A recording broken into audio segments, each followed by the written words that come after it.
All right, let's get right into it.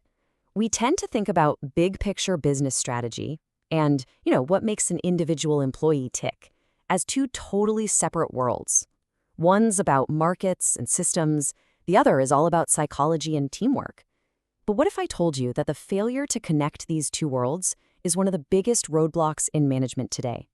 What if this invisible wall is holding back both real scientific progress and, more importantly, real-world results? I know, it sounds like the start of a really weird joke, right? What on earth could the study of tiny subatomic particles have to do with how you run a company? Well, as it turns out, the single biggest challenge in modern physics is the exact same kind of challenge facing the world of management. It's all a problem of scale. You see, just as physicists are struggling to create one unified theory that connects the incredibly small world of quantum mechanics with the massive scale of relativity, management researchers are facing the very same dilemma. They're trying to build a single, coherent way of thinking that connects the micro world of individual human behavior with the macro world of huge organizational strategies. It's all about building a bridge between the person and the system they work in. Now, to really get why this bridge is so tricky to build, we first have to understand the two very different tribes living on either side of this divide. And I mean tribes. They have their own cultures, they speak their own languages, and they pretty much never hang out. So, in the academic world of management, you've got this major split. On one side, you have the micro folks. Think of them as the psychologists of the business world, studying what makes individuals and teams work or not work. And on the other side, you've got the macro people. They're more like the economists and sociologists, looking at the big picture, strategy, competition, and how whole companies are structured. And this isn't just some casual preference, it's a deep, deep cultural split. These two tribes don't just study different things, they live in completely separate professional worlds. They go to their own conferences, they publish in their own prestigious journals, and get this, they even use different jargon for the exact same statistical ideas. It's like two groups of biologists trying to study the same forest, but one group only ever looks at individual leaves up close, while the other only ever looks at the forest from a satellite, and they flat out refuse to talk to each other. This quote just says it all. It perfectly captures the perception problem. A researcher, who is micro-focused, was asked why he didn't send his work to a top journal. His answer? Because everyone knows that's a macro journal. But here's the kicker. Macro researchers often feel the complete opposite, that it's a micro journal. It just goes to show how baked in these identities are. The divide isn't just an idea, it's a core part of how these experts see the entire field. So how deep is this chasm, really? This number says everything. 2.3%? That's it. That's the tiny percentage of members in the world's biggest management association who belong to both the main micro division and the main macro division.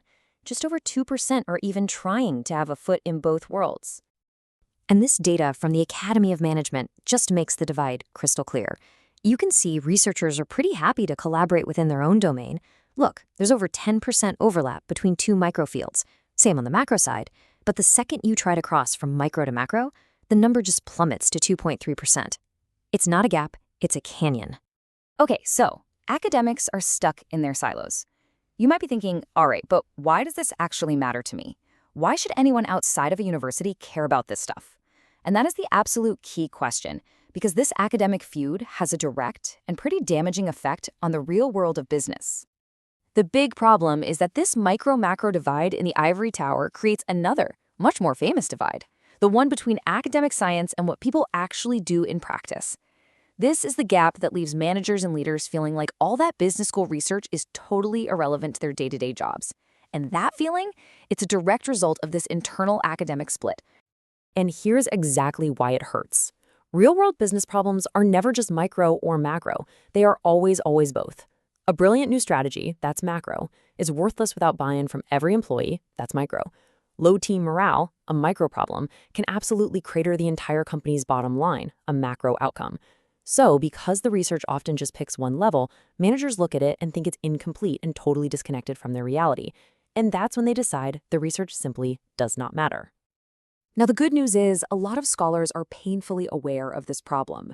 There's a growing movement of researchers who are actively working to build bridges across this divide, and they're coming up with new ways of thinking and new tools to finally connect these two worlds. So, how are they actually building this bridge? Well, they're developing new theories that can actually map how individual relationships grow into company-wide patterns.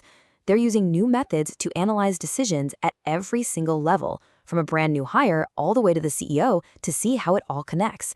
And they're taking familiar ideas, like diversity or networking, and looking at them from both the individual and the organizational perspective at the same time to get much richer insights.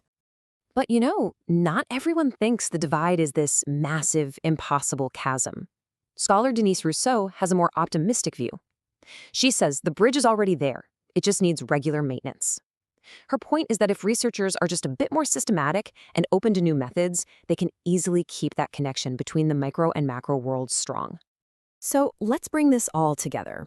Why does this whole effort to bridge the Great Divide really matter in the end?